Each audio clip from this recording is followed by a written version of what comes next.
إزار مع وجود كسر في محجر العين. نتواجد الآن في مستشفى غازي الحريري بالتحديد في مدينة الطب حول حادثة اللي شفناها على مواقع التواصل الاجتماعي لحادثة طبيب ومشكلة عائلية مع طبيبة. حاولنا الوصول إلى الحقيقة مثل ما تحدثت مواقع التواصل الاجتماعي عن وفاة هذه الطبيبة أو هذه الحالة اللي استقبلت.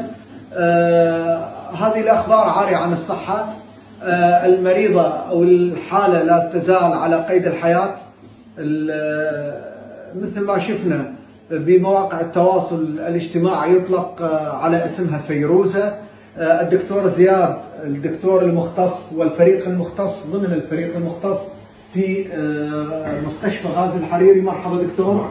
ما الذي جرى استقبالكم لحالة ما أطلق عليها بمواقع التواصل الاجتماعي فيروزة؟ نعم، أهلا وسهلا بك. تم استلام المريضة في طوارئ مستشفى بغداد، والمريضة تعاني من حروق متعددة في الجسم، والحروق من الدرجة الأولى والدرجة الثانية. حروق درجة أولى ودرجة ثانية؟ بعض المناطق هي من الدرجة الثانية. تم إجراء الإسعافات الأولية الكاملة للمريضة من تأمين مجرى التنفس ومتابعة العلامات الحيوية من قبل الكادر الطبي في مستشفى بغداد، في طوارئ مستشفى بغداد. تم إجراء الفحص السريري وتم إرسال المريضة لعمل الرقاء الشعاعية. بعد ذلك تم الاتصال بنا من قبل الطوارئ مستشفى بغداد، وصول الكادر الطبي المختص من باقي الأقسام متمثل في الطب التجميلي وجراحة الأنف والحنجرة، وتمت المتابعة الرقابية بشكل كامل. فيروزة لا تزال على قيد الحياة. طبعا لا تزال على قيد الحياة في هذه الردهة للجانبية. وهناك يعني الكادر الطبي عمل بشكل كبير جدا للحالة، وكانت يعني مواقع التواصل الاجتماعي تحدثت عن الكثير من الأقاويل. دكتور، اللي مسكوب على وجهها زيت أم مادة إزار؟ والله حاليا احنا يعني لما استلمنا الحاله لا مو إزار، مو إزار، مو إزار، ولا نقدر نضمن انه هو هذا زيت يعني. بس هو كان المنطقه تدري يعني الوجه، منتصف الوجه الايمن، مع وجود كسر في محجر العين وحروق متعدده في الجسم من الدرجه الاولى والثانيه. والإجراء لا زال تم إجراء اللازم حينها، والآن هي تحت المتابعة الشديدة، وتم التحقيق وعمل بلان لعلاج الكسور في محجر العين. مثل ما شفتوا. شكرا دكتور زياد.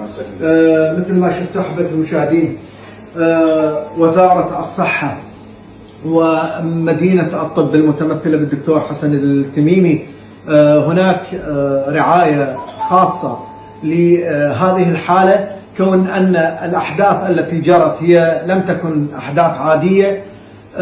قبل قليل تواجدت مع عائلة الفتاة، لم يتحدثوا ورفضوا أي تصريح بهذا الاتجاه، وكانوا ناقمين على مواقع التواصل الاجتماعي التي تحدثت بأشياء كثيرة. أكرر، العائلة لا تزال تلتزم الصمت ولم تتحدث بأي خبر عن الحادثة، ولا يزال تكتم واضح للعائلة، والعائلة تذكر أنها ستتحدث في وقت لاحق مثل ما تحدثت مع أخوها ومع عائلتها. نترك هذه التفاصيل تكون خاصة يعني بتفاصيل عائلية خاصة بهم.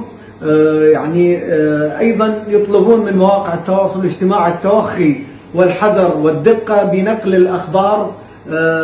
لا تزال فيروزة على قيد الحياة، ومواقع التواصل الاجتماعي اليوم تتحدث عنها بكل حفاوة، بكل احترام، بكل تقدير لهذه الإنسانة اللي يبدو أنها تركت بصمة خير للكثير ممن تعامل معها. لا نعرف ظروف الحادثة نكفل حق الرد للطرف الآخر الذي هو الآن في عهدة حماية الأسرة في وزارة الداخلية.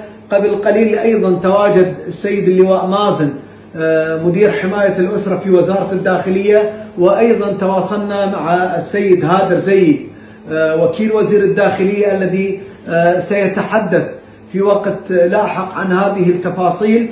ولا تزال الحادثة هي طي الكتمان، ولا توجد أخبار غير الأخبار الدقيقة التي حصلنا عليها من الدكتور زياد، وهو ضمن الطاقم المختص الكادر الطبي والكوادر العاملة في وزارة الصحة.